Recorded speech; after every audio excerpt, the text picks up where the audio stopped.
Hello, कैसे हैं आप। आज हम लोग जो पढ़ने वाले हैं टॉपिक जो हमारा होना है वो कि जो भी टीचिंग का एग्ज़ाम ले लीजिए, जैसे कि मान लीजिए टेट है, यूपी टेट है, बीएसएसबी है, कोई सी भी टेट का एग्ज़ाम है, उसमें ये सारे टॉपिक्स के क्वेश्चंस आते ही आते हैं, वो फिक्स है। तो हमें वही देखना है कि मैथ्स में प्राइमरी लेवल का पीआरटी का एग्ज़ाम होगा, केबीएस होगा, एमबीएस होगा, जो भी एग्ज़ाम हो उसमें मैथ्स के पार्ट तो आते ही आते हैं। तो हम देखते हैं यार, आज वही टॉपिक पढ़ते हैं जो कि सारे टीचर्स के कॉम्पिटिटिव एग्ज़ाम में आते हैं। तो हमें पहला टॉपिक जो आज हमें पढ़ना है वो पढ़ना है नंबर सिस्टम। तो नंबर सिस्टम में हम देखेंगे कि कैसे नंबर सिस्टम में कि हम कैसे नंबर को लिखते हैं, किस टाइप से रिप्रेजेंट करते हैं, उसको अगर जानने की कोशिश करते हैं। तो सबसे पहले हमें नंबर सिस्टम को दो टाइप से लिखते हैं। एक होता है हमारा डेसिमल नंबर सिस्टम, ठीक है, और एक हम क्या करते हैं डेसिमल सिस्टम के हिसाब से लिखते हैं, और एक उसको नंबर सिस्टम के हिसाब से लिखते हैं। तो देखिए, डेसिमल नंबर सिस्टम का मतलब क्या हुआ। डेसिमल मतलब होता है कि किसी भी नंबर अगर मान लीजिए हम लिखते हैं, इसको हम कहते हैं दशमलव निरूपण भी कहते हैं। इसके अंतर्गत आप देखते हैं कि हम कोई भी नंबर लेते हैं, कहाँ से स्टार्ट होता है, 0 से 1 2 3 4 5 6 7 8 और 9। तो हम क्या करते हैं, इसी 9 नंबर को या 10 नंबर जो हमारा 0 से स्टार्ट है, इसी 10 नंबर को हम उल्टे सीधे आगे पीछे दाएं बाएं कहीं ना कहीं लिख के इसी नंबर को रिपीट कर करके बार बार हम नंबर बनाते हैं। तो ये इसी नंबर का हम यूज करते हैं, इसलिए इसका नाम रखा है डेसिमल नंबर से। यही नंबर का हमें यूज करके नंबर बनाना है। हमें कोई पूछ भी दे इसमें से कि कितने नंबर्स होते हैं डेसिमल सिस्टम जिसमें हम नंबर बनाते हैं, तो 10 नंबर है 0 से 9 याद रखना है। अब देखिए, अब ये हमारा है नंबर सिस्टम। नंबर सिस्टम के अंदर क्या होता है कि हम नंबर सिस्टम कि हम ऐसे भी कह सकते हैं, इसको हम कहते हैं संख्या पद्धति। तो संख्या पद्धति के अनुसार हम इसको भी दो टाइप से लिखते हैं। एक होता है हमारा इंडियन सिस्टम, और दूसरा क्या होता है, तो इंटरनेशनल नंबर सिस्टम। ये दो होता है। हिंदी में कहें तो इसको हम कहते हैं इसका नाम होता है अंतरराष्ट्रीय नंबर सिस्टम। अब देखिए, इसका अगर हम करें इंडियन सिस्टम के अंदर, तो इंडियन सिस्टम के अंदर हम क्या देखते हैं कि हमारा सबसे पहला नंबर क्या होता है, 1s होता है, ठीक है, फिर 10s होता है, फिर 100 होता है, फिर 1000 होता है, ठीक है, 1000 होता है, फिर 10,000 होता है, ठीक है, फिर क्या होता है 10,000 के बाद लाख या lakhs, ठीक है, फिर 10 लाख, ठीक है, फिर क्या होता है करोड़,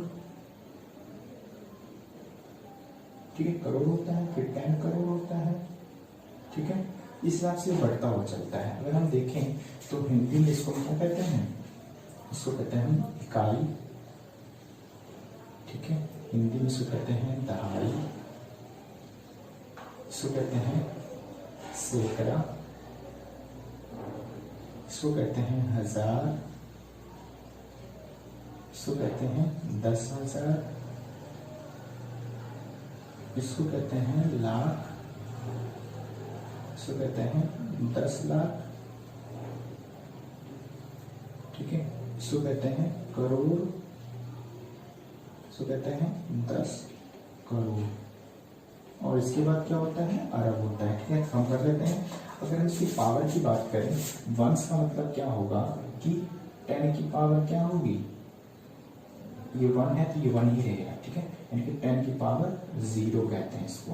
अगर इसकी बात करें तो इसको क्या कहेंगे 10 की पावर 1, ठीक है। 100 क्या कहेंगे 10 की पावर 2, 1000 क्या कहेंगे 10 की पावर 3, 10,000 क्या कहेंगे 10 की पावर 4, ठीक है, 10 की पावर 3, 10 की पावर 4। इसको क्या कहेंगे लाख को 10 की पावर 5, 10 लाख को 10 की पावर 6, करोड़ को 10 की पावर 7, 10 करोड़ को 10 की पावर 8, ऐसा रहता है। अगर इसी को हम इंटरनेशनल सिस्टम के अकॉर्डिंग देखें तो इंटरनेशनल में क्या होता है कि पहला 1s होगा, ठीक है, फिर क्या होगा, टेंस होगा, फिर 100 होगा, ठीक है, फिर क्या होगा, 1000 होगा, 1000 होगा, फिर 10,000 होगा, फिर 100,000 होगा, 1000 होगा, ठीक है। आगे बढ़े तो मिलियन स्टार्ट हो जाता है, मिलियन, उसके बाद 10 मिलियन, उसके बाद क्या हो जाएगा 100 मिलियन, ऐसे बढ़ता हुआ हमारा चलता है। अगर हम देखें तो इसको हम कह सकते हैं क्या, 10 की पावर क्या 0, इसको क्या कर सकते हैं 10 की पावर 1, इसको देखें तो 10 की पावर 2, इसको देखें तो 10 की पावर 3, इसको देखें तो 10 की पावर 4, 10 की पावर 5, 10 की पावर 6, 10 की पावर 7, 10 की पावर 8। हम इस हिसाब से इसको रिलेट कर सकते हैं कि 10 की पावर 3 वाले को हम क्या कहते थे 1000, तो 10 की पावर 3 वाले को 1000, 10 की पावर 4 वाले को 10,000, 10 की पावर 4 वाले को 10,000, 10 की पावर वाले को लाख, तो 10 की पावर 5 वाले को 100,000 बोला जाता है। और 10 की पावर 6 अगर 10 लाख है तो 10 की पावर 6 को मिलियन बोला जाता है। तो इस हिसाब से आपको क्वेश्चन पूछ सकता है कि 1 मिलियन को इंडियन सिस्टम में क्या बोलते हैं। तो आपको याद रखना है कि 1 मिलियन को इंडियन सिस्टम में 10 की पावर 6 यानी 10 लाख बोलते हैं। तो इस हिसाब से आपको ये टेबल याद रखना है किस हिसाब से ये बनाया जाता है, ठीक है। आगे बढ़ते हैं। आगे हमारा टॉपिक है जो आता है कॉम्पिटिटिव एग्जाम में, वो है रोमन सिस्टम। रोमन सिस्टम एक ये भी होता है रोमन सिस्टम, रोमन नंबर या रोमन सिस्टम भी कह सकते हो। जैसे कि मान लो 1 है, 1 को तो हम 1 लिखते हैं, ठीक है, ये तो सबको पता है। 2 को 2 लिखते हैं, 3 को 3 लिखते हैं, 4 को 4 लिखते हैं, 5 को 5, 6 को 6, 7 को 7, 8 को 8 और 9 को 9 और 10 को 10 लिखते हैं। ये तो सबको पता है, इसलिए इसमें से क्वेश्चन नहीं आता है। तो आपको एक चीज याद रखना है कि क्वेश्चन आता कहाँ से है। तो क्वेश्चन आता है 50 को रोमन सिस्टम में क्या कहते हैं, 100 को रोमन सिस्टम में क्या कहते हैं, ऐसे 100 को रोमन सिस्टम में क्या कहते हैं। अगर 500 आ जाए उसको रोमन सिस्टम में क्या कहते हैं, ठीक है। 1000 आ जाए तो उसको रोमन सिस्टम में क्या कहते हैं, ठीक है। तो आपको इसके लिए याद रखना है। तो 50 को हम एल कहते हैं, 100 को हम सी कहते हैं, 500 को डी कहते हैं और 1000 को एम कहते हैं। ये क्वेश्चन आपको याद रखना है, L C D M, L C D M. L मतलब 50, सी मतलब 100, डी मतलब 500, एम मतलब 1000, ठीक है। तो इसी पर बेस्ड क्वेश्चन बनता है रोमन सिस्टम से, ठीक है। तो इसको याद रखना, एल सी डी एम। आगे बढ़ते हैं। हमारा जो क्वेश्चन है, टॉपिक है हमारा, इस सबको जानने के बाद इस पर बेस्ड क्वेश्चन करेंगे जो बोर्ड जो आते हैं पेपर में, वो क्वेश्चन करेंगे। पहले हम देखते हैं 4th टॉपिक, तीसरा हो गया। 4th देखते हैं क्या, फेस वैल्यू और फेस वैल्यू और प्लेस वैल्यू। तो देखिए फेस वैल्यू क्या होता है, प्लेस वैल्यू क्या कहते हैं, ठीक है। तो देखिए कि आपके पास कोई नंबर है 3, 4, 5, 6, 8, ऐसा कोई नंबर था, ठीक है। आपसे कोई पूछता है कि 5 का प्लेस वैल्यू क्या है और फेस वैल्यू क्या है। तो देखिए प्लेस वैल्यू मतलब कि ये किसी स्थान पर है, ठीक है, और फेस वैल्यू मतलब ये क्या है, ठीक है। तो देखिए तो ये 5 जो है फेस वैल्यू, 5 का अगर हम पूछे फेस वैल्यू क्या है तो क्या है 5 है, ठीक है। पूछे प्लेस वैल्यू क्या है तो 500 है। तो आपको यहाँ याद रखना है कि फेस वैल्यू इक्वल्स टू क्या हो जाएगा 5, ठीक है। और पूछ ले प्लेस वैल्यू, तो प्लेस वैल्यू हो जाएगा हमारा क्या 5 है, और इसको क्या कर सकते हैं 500, क्योंकि 100 है फेस प्लेस वैल्यू कि जिस जगह पर वो है वो उसका प्लेस वैल्यू होता है, ये याद रखना है, ठीक है। तो ये हमारा फेस वैल्यू को हम क्या कहते हैं हिंदी में, फेस वैल्यू को हम, इसका हिंदी में भी नाम होता है, इसका हिंदी में नाम होता है वास्तविक मान, और इसका नाम होता है स्थानीय मान। स्थानीय मान याद रखना है। क्वेश्चन आता है इसमें, जैसे मान लिया ऐसे लिखा होगा, पूछेगा कि इसमें 5 के वास्तविक मान और स्थानीय मान का अंतर बताओ क्या है, यानी कि 5 के फेस वैल्यू और प्लेस वैल्यू में अंतर क्या है। तो 5 का फेस वैल्यू 5 है और प्लेस वैल्यू 500 है। अगर क्वेश्चन पूछा दोनों में डिफरेंस कितना है, तो 500 माइनस 5 कितना रहेगा, 495 का डिफरेंस है। तो इस हिसाब से क्वेश्चन बनता है इसका फेस वैल्यू और प्लेस वैल्यू पे। आगे बढ़ते हैं। आगे हमारे पास नंबर सिस्टम, इसमें क्वेश्चन आते हैं कि नंबर सिस्टम, पहले बात तो उसको हम पहचानते हैं कितने नंबर सिस्टम्स होते हैं। सबसे पहला हमारा जो होता है वो होता है नेचुरल नंबर। नेचुरल नंबर, ठीक है। इसके अंदर आता है इसको हम हिंदी में कहते हैं प्राकृत संख्या, ठीक। तो देखिए प्राकृत संख्या किसे कहते हैं कि यानी कि जिसको हम गिनती कर सकते हैं, काउंट कर सकते हैं, काउंटिंग के सारे नंबर क्या कहलाएगा, प्राकृत संख्या कहलाएगा। हम लिखेंगे यहाँ पर counting all number, all number, ठीक है। तो काउंटिंग की सारी संख्या, गिनती की सारी संख्या क्या कहलाता है, नेचुरल नंबर। यानी कि नेचुरल नंबर कहाँ स्टार्ट हो जाएगा, 1 2 3 4 5 ऐसे चलेगा। तो याद रखना है कि नेचुरल नंबर क्या होता है, काउंटिंग के सारे नंबर नेचुरल नंबर होता है। दूसरा होल नंबर। होल नंबर क्या होता है, देखिए होल नंबर क्या होता है, तो होल नंबर होता है कि including zero in a natural number, यानी कि इंक्लूडिंग जीरो। होल नंबर को हम कहते हैं क्या, इसको याद रखना है, इसको कहते हैं पूर्ण संख्या। पूर्ण संख्या इसको कहते हैं including zero in natural number. Natural number यानी कि जीरो को इंक्लूड करते हुए सारे प्राकृत संख्या क्या कहलाता है, होल नंबर कहलाता है। तो होल नंबर कहाँ से स्टार्ट होता है, 0 से 1 2 3 4 5 ऐसे चलेगा, ठीक है। ये याद रखना है होल नंबर क्या होता है। तीसरा हम याद रखना है हमें, जिसे हम कहते हैं इवन नंबर या इंटीजर भी। पहले हम इंटीजर से स्टार्ट करते हैं। इंटीजर्स क्या होता है, ठीक है। इंटीजर्स मतलब याद रखना है आपको, इसको कहते हैं all positive and negative number, ठीक है। ऑल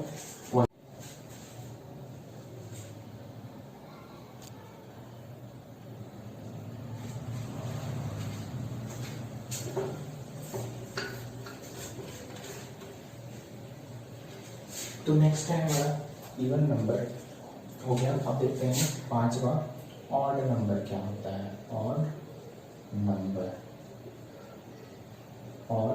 नंबर, ठीक है। देखिए ऑड नंबर क्या होता है वो याद रखिएगा कि नॉट डिविजिबल बाय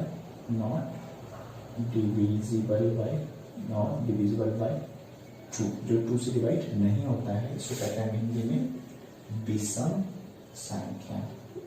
विषम संख्या जो 2 से डिवाइड नहीं होता है, जैसे है एग्जाम्पल में 3 5 7 9, ये सब क्या है, ऑड नंबर है, ठीक है। अब आते हैं छठा जो है वो हमारा होता है प्राइम नंबर। इसको कहते हैं हम क्या, हिंदी में कहते हैं इसको हम अभाज्य संख्या। अभाज्य संख्या मतलब वो संख्या जिसका 2 ही फैक्टर हो, यानी कि इसका सिर्फ 2 ही फैक्टर हो, क्या कहलाएगा, अभाज्य संख्या कहलाएगा, प्राइम नंबर कहलाता है। यानी कि जिसका केवल 2 फैक्टर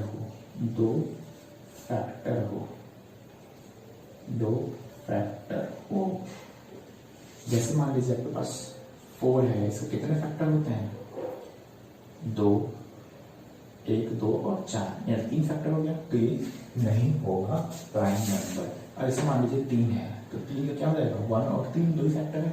5 है, इसका फैक्टर क्या होगा, 1 और 5, ये क्या हो जाएगा, प्राइम नंबर 2 है तो 1 और 2 आ जाएगा, ठीक ठीक है। तो ये हो गया प्राइम नंबर।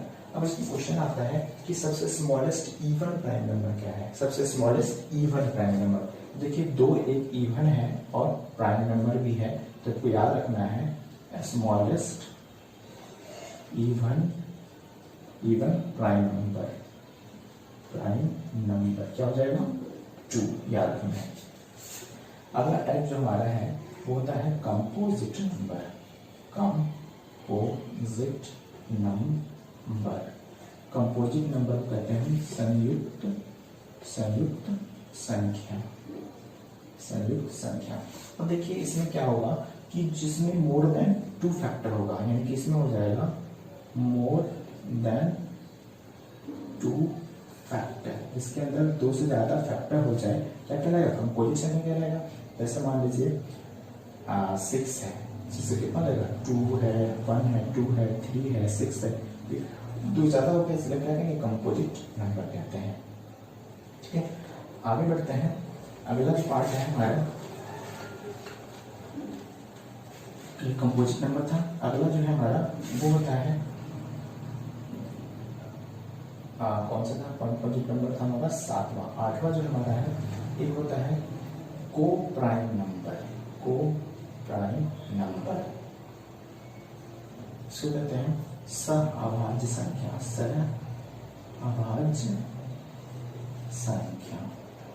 देखो सहअभाज्य संख्या क्या होता है, ऐसा दो नंबर जिसमें सिर्फ एक ही कॉमन फैक्टर हो, वो क्या कहलाता है सहअभाज्य संख्या। जिसमें ऐसे वे दो संख्या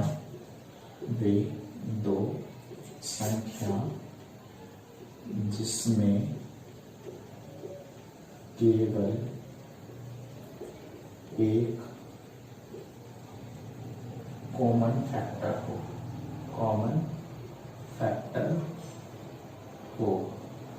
जैसे मान लीजिए 3 है, इसका क्या होगा कॉमन फैक्टर 1 और 3। 5 है, क्या हो जाएगा 1 और 5। देखो ये क्या हो गया 1 ही दोनों फैक्टर कॉमन है, इसलिए क्या हो गया कंपोजिट को प्राइम नंबर।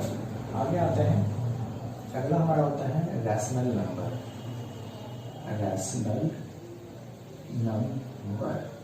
तो देखो रैशनल नंबर क्या होता है, इसको कहते हैं क्या परिमेय संख्या। तो परिमेय संख्या क्या होता है कि वह संख्या जिसको या जिसे p/q के फॉर्म में लिखते हैं और q जो होता है नॉट इक्वल्स टू 0 होता है। ठीक है, यानी q की वैल्यू 0 नहीं होना चाहिए, वो क्या कहलाता है परिमेय संख्या कहलाता है। जैसे मान लीजिए 5 है, 6/2 है, 3/5 है, 0/4 है, ये सब क्या है रैशनल नंबर है। ठीक है, याद रखना है। 10th है हमारा इर्रेशनल नंबर। अब देखते हैं इर्रेशनल नंबर क्या होता है। तो इर्रेशनल नंबर देखिए क्या होता है, हम इर्रेशनल नंबर तो देखिए इसको कहते हैं अपरिमेय संख्या।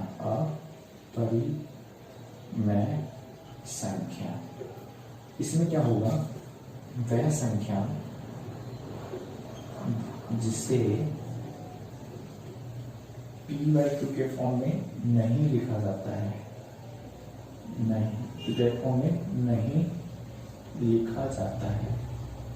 लिखा जाता है। ठीक है, उसको क्या कहते हैं इर्रेशनल नंबर कहते हैं। ठीक है, याद रखना है। आगे बढ़ते हैं। जैसे है इसका, जैसे मान लीजिए आपको पूछ सकता है इर्रेशनल नंबर √3 है, √5 है, ये सब क्या इर्रेशनल नंबर है। आगे बढ़ते हैं। अब हमारा होता है रियल नंबर। इसको कहते हैं वास्तविक संख्या। ठीक है, अब देखिए इसको जैसे याद रखना है कि वह संख्या या कि सारे और rational and irrational number are known as real number. ठीक है, और रैशनल क्या है रियल नंबर कहलाता है। ठीक है, सारे नंबर रैशनल नंबर, सारे रियल नंबर कहलाएगा, याद रखना है आपको। नेक्स्ट हमारा याद रखना है 12वां, जो हमारा होता है सक्सेसर नंबर। सक्सेशन नंबर, ठीक है। सक्सेशन मतलब होता है एक आगे का स्टेप, यानी कि एक आगे याद रख सकते हो, ठीक है। तो सक्सेशन में एक आगे होता है, जैसे मान लीजिए आपको पूछे 5 का सक्सेसर क्या हो जाएगा 6, 7 का सक्सेसर क्या हो जाएगा 8, याद रखना है। एक होता है 12वां हमारा प्रीडिसर नंबर, इसमें क्या होगा एक काम, यानी कि एक काम, ठीक है। जैसे मान लीजिए 7 है, 7 का क्या हो जाएगा 6, 10 है, 10 क्या हो जाएगा 9, ये क्या होता है सक्सेसर ऑफ प्रीडिसर होता है, ये याद रखना है। तो हमारा आगे का जो टॉपिक है वो है डिविजिबिलिटी रूल, यानी विभाज्यता के नियम। देखिए विभाज्यता के नियम हमें याद रखना है क्योंकि बहुत इंपॉर्टेंट टॉपिक होता है। इसमें कैसे याद रखना है कि सबसे पहले कोई भी नंबर 2 से कैसे डिवाइड होता है, यानी कि 2 से विभाज्यता के नियम, 2 से विभाजित। देखो 2 से विभाजित वह संख्या तभी होगी जब उसका इकाई अंक जो है वो इवन नंबर हो, यानी कि याद रखना है जब इकाई अंक इवन नंबर हो, यानी कह सकते हैं when unit digit is even number. जब यूनिट डिजिट इवन नंबर होगा तो क्या होगा 2 से विभाजित होगा। जैसे मान लीजिए 2, 5, 4, 2 है तो लास्ट में क्या है 2 है, ये 2 से डिवाइड हो जाएगा। 4, 5, 6, 8 है, लास्ट में क्या है 8 है, ये क्या होगा 2 से डिवाइड हो जाएगा। ये 2 के डिविजिबिलिटी रूल है, ठीक है। दूसरा है हमारा 3 से विभाज्यता के नियम। तो 3 से कोई भी संख्या तब डिवाइड होगी जब उसके सारे संख्याओं का सम यदि 3 से डिवाइड होता है। Sum of all digit is divisible by 3। जब यानी कि सारे नंबर का सम क्या होगा 3 से डिवाइड हो, यानी कि सारे संख्याओं का योग 3 से विभाजित हो, 3 से विभाजित हो। जैसे मान लीजिए हमारे पास है 2, 3, 4,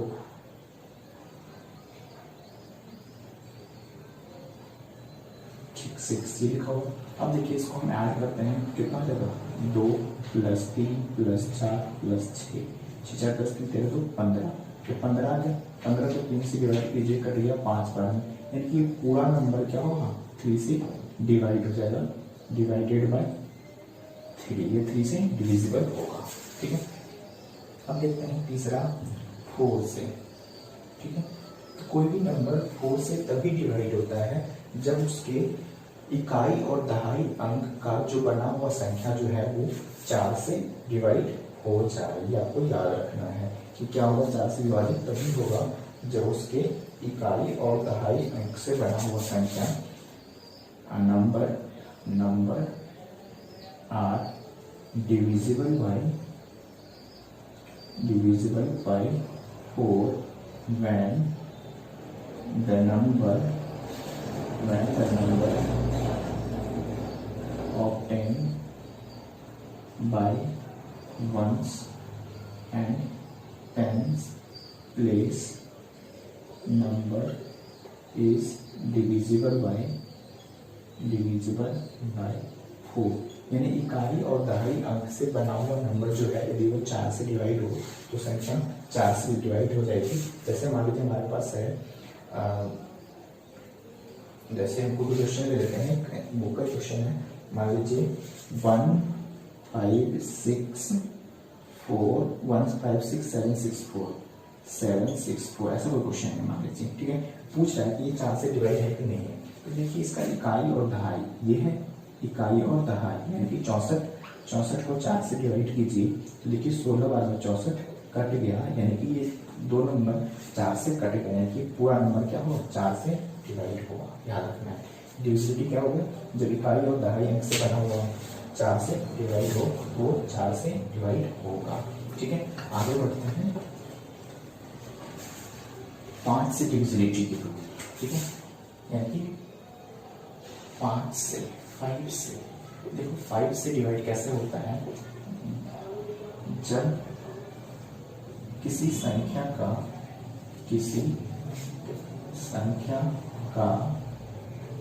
इकाई अंक 0 या 5 हो तो वह 5 से विभाजित हो जाएगा, विभाजित होगी। ठीक है, याद रखना है। जैसे मान लीजिए 2 5 4 5 है, 2 3 5 0 है।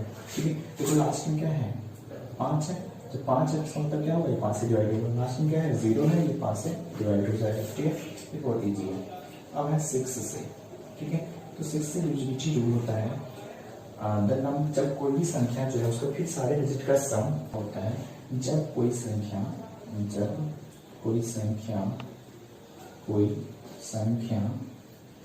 2 और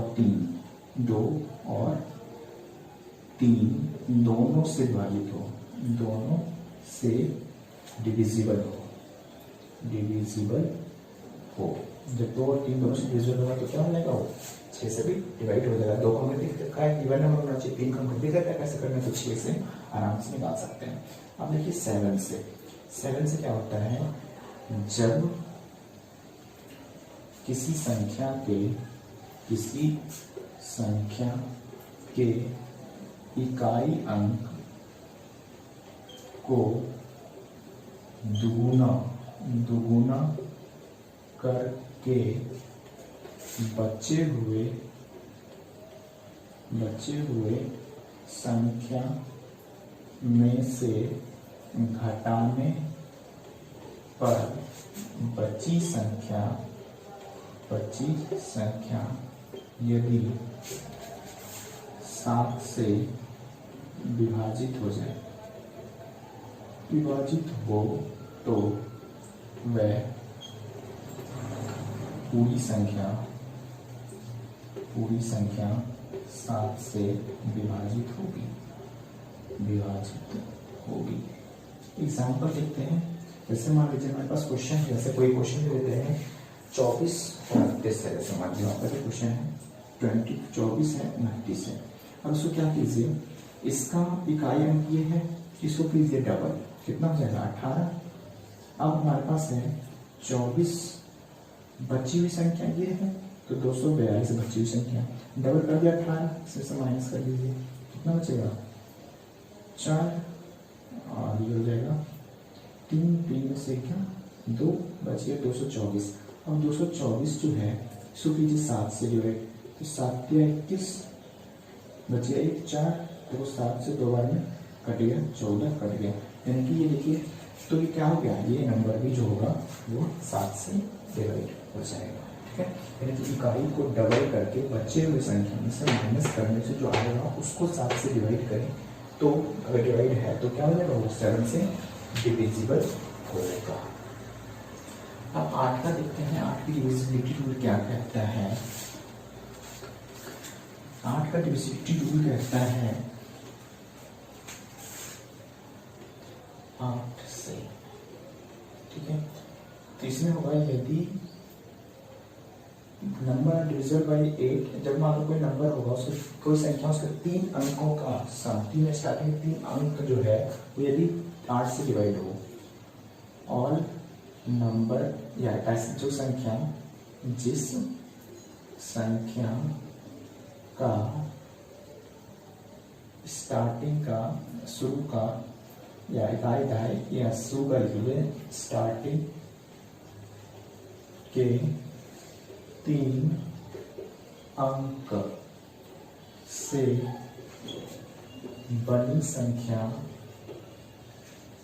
यदि 8 से विभाजित हो तो वह पूरी संख्या 8 से विभाजित होगी। जैसे मान लीजिए 2 4 5 6 और कोई एक नंबर ले लेते हैं जो 8 से डिविजिबल हो, समझना इजी हो जाए। जैसे कि 2 5 है और 7 1 9 2 है। ठीक है, इसको हम चेक करते हैं। देखिए लास्ट के 3 नंबर क्या है, 3 स्टार्टिंग के 3 नंबर, ये 3 नंबर है ना। तो 192 को डिवाइड कीजिए 8 से, तो 8 दूनी 16 बच गया 3, 8 चौके 32, तो कटेगा। क्योंकि स्टार्टिंग के 3 नंबर 8 से डिवाइड है तो ये नंबर 8 से डिवाइड हो जाएगा। ऐसा आपको चेक करना है। अब देखिए 9 से डिविजिबिलिटी क्या कहता है कि यदि सारी संख्याओं का सम, सारे अंकों का सम, संख्या नहीं होगा अंकों, सारे अंकों का योग यदि 9 से विभाजित हो, जैसे मान लीजिए संख्या सारे हैं, जैसे मान लीजिए 2 है 3 है 9 है, इसी सम है। अब देखिए इसको अगर हम ऐड करें, 6 है 3 है, एक नंबर है। अब इसको हम ऐड करके देखें, ये सबको ऐड कीजिए, 2 + 3 + 4 + 9 + 6 + 3। ठीक है, अब देखिए 6 3 9 9 18 18 और 4 22 3 25 और 2 27 27 है। 27 को डिवाइड कीजिए 3 से, देखिए 9 12 में कट गया, यानी कि पूरी संख्या 9 से विभाजित होगी। अब 10 से विभाजित के नियम, 10 को विभाजित के नियम क्या कहता है कि मान लीजिए कोई भी संख्या के लास्ट में 0 हो, तो क्या होता है कि 10 से विभाजित होता है। ठीक है, यानी कि 10 से हो जाएगा यदि इकाई अंक या यूनिट प्लेस, यूनिट डिजिट क्या होगा 0। ठीक है, तो 0 हो तो 10 से डिवाइड होता है। 11 से देखते हैं, देखिए 11 से क्या होता है कि 11 से डिविजिबिलिटी का रूल कहता है कि संख्या का किस इवन प्लेस वाली जगह, इवन प्लेस के सारे नंबर, सारे संख्या का योग। ठीक है, और प्लेस के सारे संख्याओं का योग का अंतर या डिफरेंस, दोनों का अंतर या डिफरेंस यदि 0 हो या 11 से विभाजित हो तो वह संख्या 11 से विभाजित होगी। यानी कि नंबर अगर किसी और संख्या के इवन प्लेस वाले सारे संख्या और ऑड प्लेस वाले सारे संख्या को हम ऐड कर लें और दोनों को माइनस कर लें, तो तब वो 0 आ जाए या उसका डिविजन आ जाए, तो 11 से डिवाइड हो जाता है। क्वेश्चन लेते हैं, जैसे मान लीजिए 71 27 36 2 है ना, 71 27 36 2 अगर कोई नंबर हमारे पास है तो इसको मुझे चेक करना है 11 से डिवीजन है कि नहीं। अब देखिए कि इवन प्लेस, एक ये नंबर, एक ये नंबर और एक ये नंबर, ठीक है, ऐड कर लीजिए, यानी कि 2 + 3 + 2 + 7। ठीक है, इसको ऐड कीजिए, कितना हो जाएगा 3 तो 5 तो 7 7 7 14। ठीक है, अब ऑड प्लेस, एक ये एक ये, ठीक है, तो ये हो जाएगा 1 + 7 + 6 कितना हो जाएगा 14। और देखिए दोनों 14 आ रहा है। अब दोनों क्या करना है, हमें दोनों संख्याओं को अंतर है डिफरेंस करना है। तो 14 - 14 कितना गया 0। जब 0 आ गया इसका मतलब क्या हो गया, डिविजिबल बाय 11 है। ठीक है, एक और देख लेते हैं एग्जाम्पल, जैसे मान लीजिए अपने मन से बना लेते हैं 8 7 5 4 2 8। ठीक है, 4 ऐसा कोई नंबर है, इसको मुझे चेक करना है। देखिए इसको और इसको, यानी कि 8 + 4 + 2 + 4 कितना हो जाएगा 8 4 12 12 2 14 14 और 4 18। इसको कीजिए 7 5 और 8, यानी कि 7 + 5 + 8 8 7 15 5 20। अब देखिए 20 - 18 कितना है 2 आया, इस 11 से डिवाइड है, जब 11 से डिवाइड नहीं है तो ये नंबर डिविजिबल नहीं होगा, ये नंबर डिविजिबल होगा। तो इसलिए ऑप्शन सारी डिविजिबिलिटी याद रखना है इस पे क्वेश्चन, तो हर कॉम्पिटिशन एग्जाम में कोई ना कोई पूछा जाता है।